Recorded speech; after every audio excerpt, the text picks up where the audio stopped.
They laughed at her the first time they saw apples shining on her roof like pieces of gold.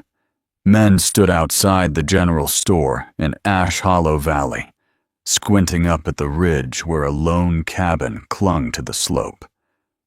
The summer sun was hot and steady, warming the pine trees and baking the dust in the street. And up there, on that high patch of land, Martha Whitfield was laying out apple slices one by one across a canvas tarp. They said she had lost her mind. They said grief had broken her. They said no one dries food like that in June, unless they are afraid of ghosts. If you have ever seen a town turn on someone quietly, you know how it begins. It starts with chuckles, then whispers, then stories that grow sharper each time they are told. But what no one in that valley understood was this. Martha was not afraid of ghosts. She was afraid of winter, and she had every reason to be. Martha Whitfield was 42 years old that summer. Her hair had gone gray at the temples, though she did not bother to hide it. Her hands were rough and scarred from work that most men avoided. She moved with purpose. She spoke rarely, and she did not explain herself to anyone. By July, her yard no longer looked like a yard. It looked like a fortress. Wooden racks stood tall between the trees, covered in strips of salted venison drying in the sun. Fish hung from twine lines, their silver skins stiffening in the mountain air. Herbs were tied in thick bundles beneath the porch roof. Red tomatoes were sliced thin and laid out on screens. The smell of salt and smoke drifted down into town on the wind. Children dared each other to sneak closer. Women shook their heads and said it was not healthy to cling to the past. Men laughed loudest of all. Yet Martha never answered them. She worked from sunrise to darkness, her boots moving steady across packed earth. Every jar she sealed was placed carefully inside her cabin. Every bundle of meat was counted. Every pound of salt was measured and stored. She bought more salt than anyone in town. She did not buy sugar. She did not buy coffee. She did not buy flour. Only salt. The storekeeper joked about it. She did not smile. Because 4 years earlier, laughter had filled that same valley in winter. And then the snow came. It came without warning on a clear December night. The sky had been calm. The air had been still. By morning, 3 feet of snow buried the cabins. By evening, 5 feet. And it did not stop. For 3 long weeks, Martha, her husband Samuel, and their 2 boys were sealed inside their home. The firewood ran low. The food ran lower. Her husband went out once, just once, thinking he could reach the woodpile before the wind grew stronger. He came back half frozen, his boots stiff with ice. He never fully recovered. They burned furniture to stay warm. Chairs first, then the table Samuel had built with his own hands, and then the bookshelf that held Martha's small collection of poetry. By the 12th day, the oats were gone. Martha fed her boys the last thin bowls and told them she was not hungry. She watched their faces grow pale. She listened to their breathing change at night. Samuel died first. He gripped her hand and told her to save the boys. She tried. God knows she tried. But the cold does not bargain. William went next. 5 years old, quiet in his sleep. Thomas lasted 1 more day, a 7 years old, brave enough to apologize for failing to protect his brother. Martha buried all three when the snow finally melted enough to open the door. She dug those graves with her bare hands in frozen ground, and standing over them, her fingers cracked and bleeding, she made a promise to the silent mountains. Winter would never take another soul from her again. Stay with me here, because that promise is what changed everything. By the summer of 1887, that most of the valley had forgotten that terrible season. People have a way of forgetting pain when the sun is shining and their bellies are full. But Martha had not forgotten. She watched the birds. The swallows left early that year, 2 weeks early. She watched the squirrels. They gathered food with frantic energy. She felt the wind shift in late July, blowing down from the northern peaks with a chill that did not belong in summer. The land was whispering again. No one else listened. Yet Judge Cornelius Blackwood rode up to her cabin one afternoon, dressed sharp in black despite the heat. He looked at her drying racks with thinly hidden contempt. He offered to buy her land again. He said a woman alone could not survive long on a ridge like this. Martha did not raise her voice. She told him no. He smiled without warmth and rode away. Below in town, men drank and laughed in the tavern, certain that supply wagons would always come over the mountain pass. A flower would always arrive. Sugar would always arrive. The world would always remain open. But in September, the rains began. Not gentle rain. Hard rain. 3 weeks of it. The mountain pass turned to mud. Wagon wheels sank deep. Then one night, lightning split the sky, and the earth itself began to move. Martha heard it before she saw it, a deep rumble rising from the bones of the mountains. Yet she stepped onto her porch in the storm and watched as an entire section of the western ridge collapsed. Trees snapped, boulders tumbled, and the only road in and out of Ash Hollow vanished beneath tons of earth and stone. By morning, the valley was cut off, completely. No wagons, no flour, no salt, no rescue, only what they already had. And that was when the laughter stopped. Down in town, fear spread like smoke. But up on the ridge, Martha Whitfield stood in her doorway, and looking at row after row of sealed jars, glowing in candlelight.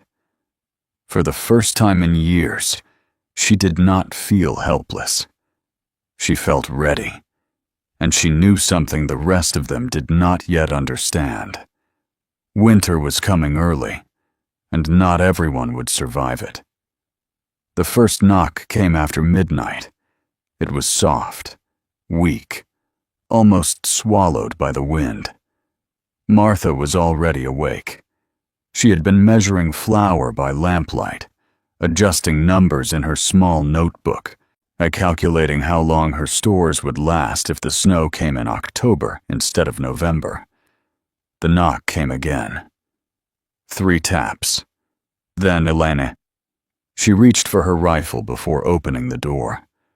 On the porch stood a boy, 16 years old, thin as a fence rail. His coat hung loose on his shoulders, and his cheeks were hollow from hunger. His breath came in short clouds that vanished in the cold air. "Please," he said, "just one piece of bread." His name was Daniel Morse. Martha knew that name. Everyone knew that name. His mother had died 2 winters ago. Fever. His father had never recovered from the loss. The man drank now, loud, angry, careless. The boy swayed where he stood. Martha looked at his hands. They were shaking. She stepped aside. "Come in." He collapsed before he crossed the threshold. When Daniel woke, he was lying beside the wood stove, wrapped in blankets that smelled like cedar and smoke.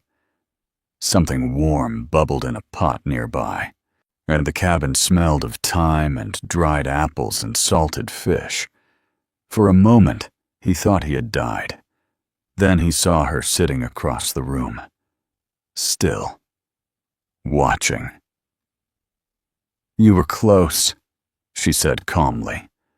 "Another night outside, and you would not have woken." She handed him broth in a wooden bowl. "Slowly," she warned. He obeyed. Each sip spread heat through his body. His hands steadied. His breathing deepened.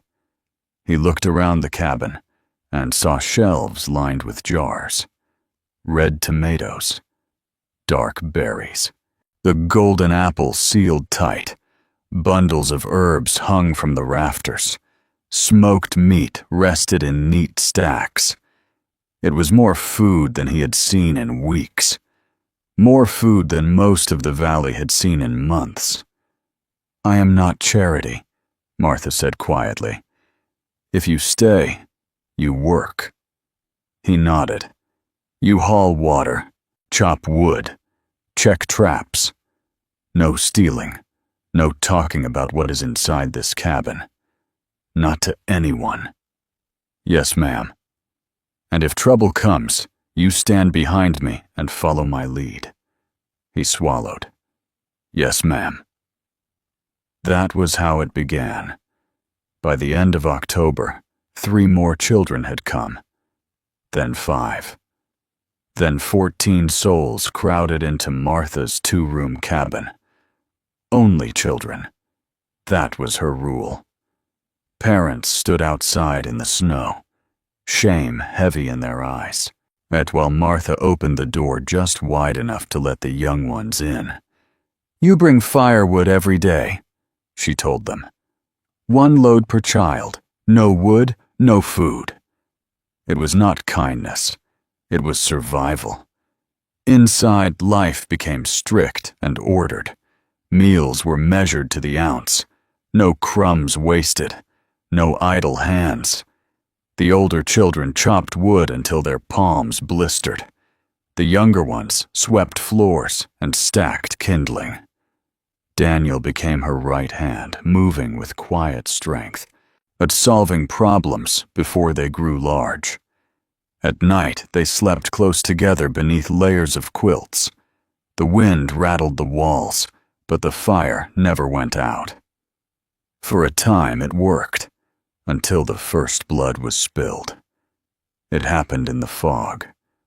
January brought a strange white silence to the valley.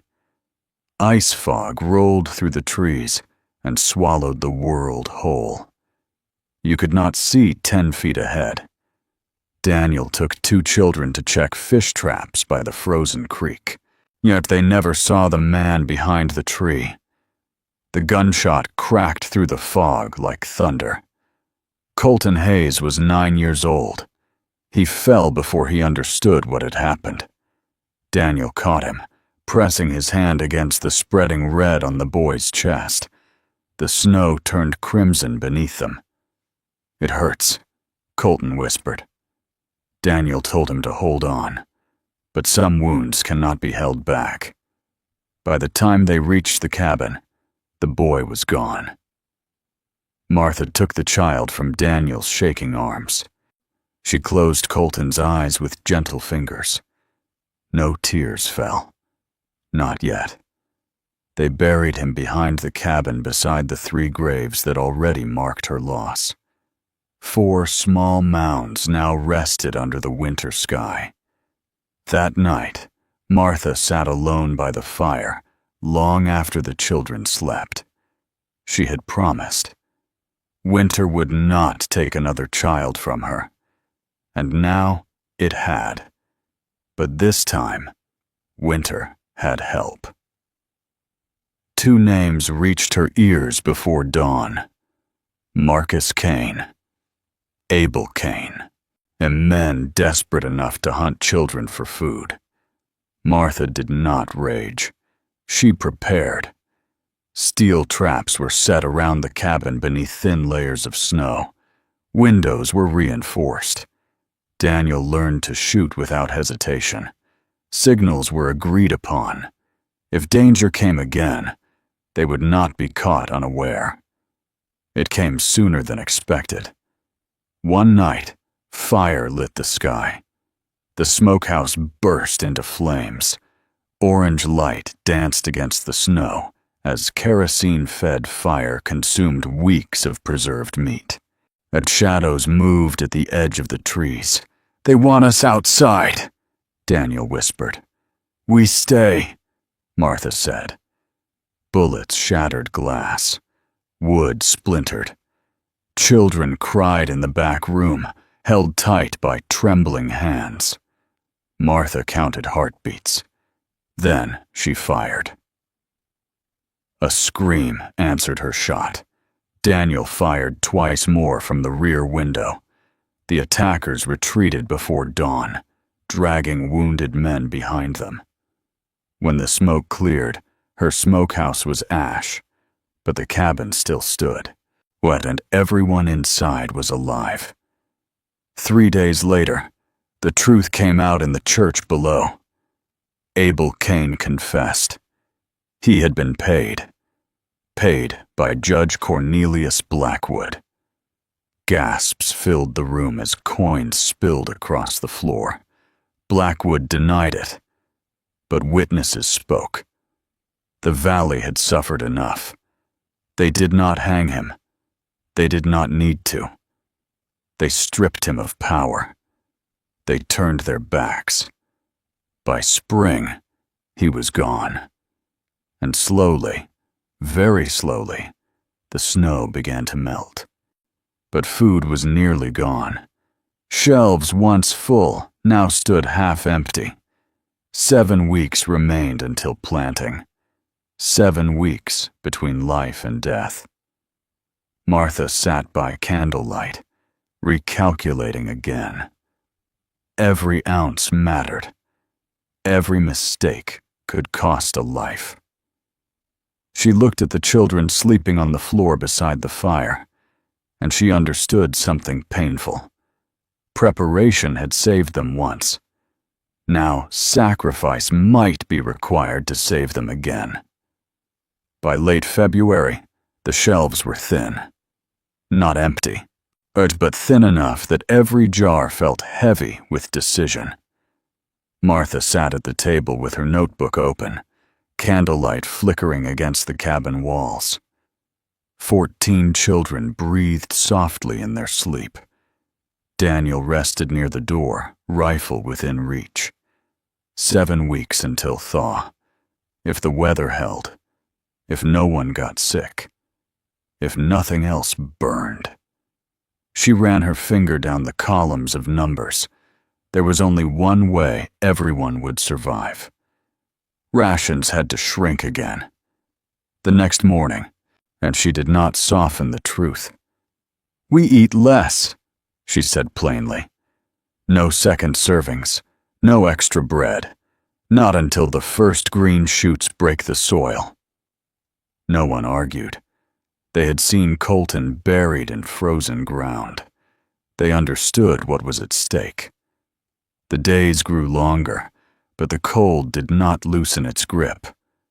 Ice fog still wrapped the valley like a burial shroud. Parents continued bringing firewood, their faces hollow, their pride long surrendered. Then something changed. Yes, it started with one knock at the door, not a child this time. Horace Brennan stood outside, hat in hand, the same man who had laughed loudest in summer. Behind him stood 3 other fathers. They were carrying sacks. "Dried beans," Horace said quietly. "We found a store in the back of the mill. Forgot about it." Martha looked at him. He did not look away. "We should have listened to you," he said. "We did not. That is on us. But the children up here are ours too." We will not let you carry this alone." One by one, more families followed. A jar of cornmeal, a small sack of rice saved for Christmas, a slab of cured pork hidden beneath floorboards. It was not much, but it was something, and something was enough. For the first time since the landslide, the valley began to act like a community instead of frightened strangers. Men repaired the damaged smokehouse with stone that would not burn easily again, but women gathered in Martha's cabin to learn how to slice and salt and dry properly. They asked questions. They listened. They wrote things down.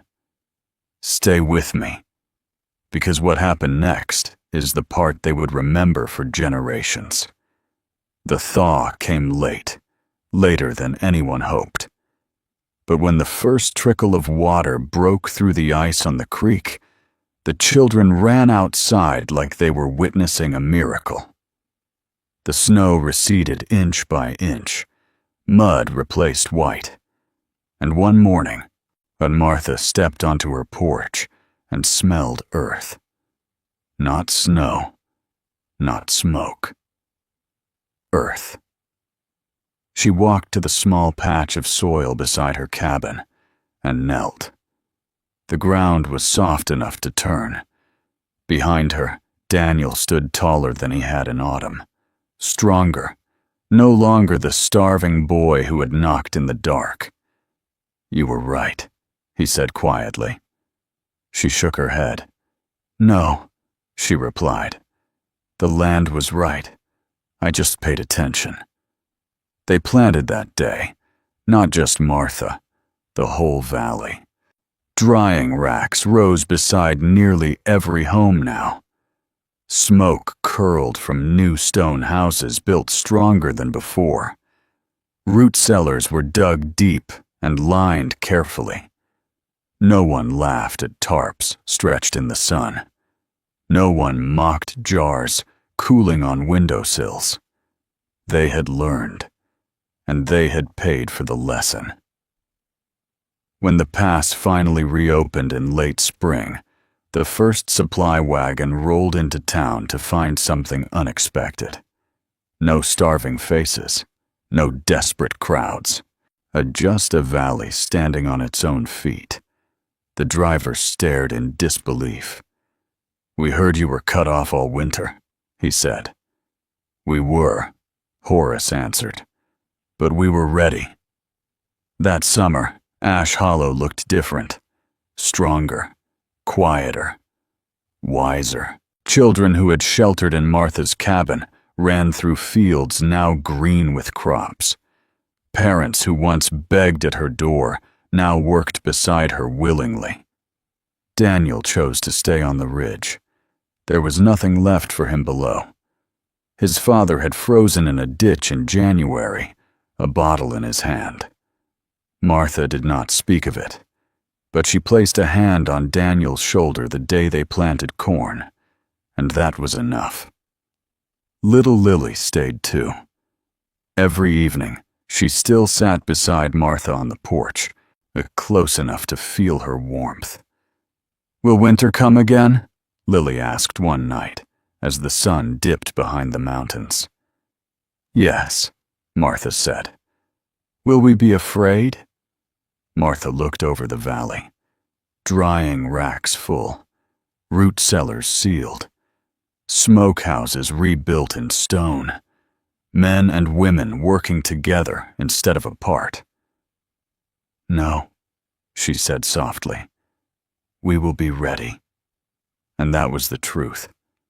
Winter did return the following year. It always does. But this time, no one starved. But no child was buried in frozen ground. No desperate men hunted in fog. The valley had changed, because one widow refused to forget what cold could do. Because she endured their laughter. Because she chose preparation over pride. Years later, Travelers passing through would hear the story of the woman on the ridge who dried apples all summer, while others mocked her. They would hear how the mountain fell, how the road vanished, how hunger nearly took them all, and how a widow with salt, a smoke and stubborn courage kept an entire valley alive. Martha never asked for praise. She never accepted credit. When someone suggested naming the town square after her, she simply said, "Plant something useful instead." That was her way. Not glory, not applause, just readiness. And maybe that is the lesson. Hard times do not knock politely. They arrive without warning. They test what we built when the sun was shining. Martha Whitfield built in the sun. So when darkness came, what if she did not break? If this story moved you, share it with someone who believes preparation matters. And remember this: winter always comes. But those who prepare do not have to be afraid.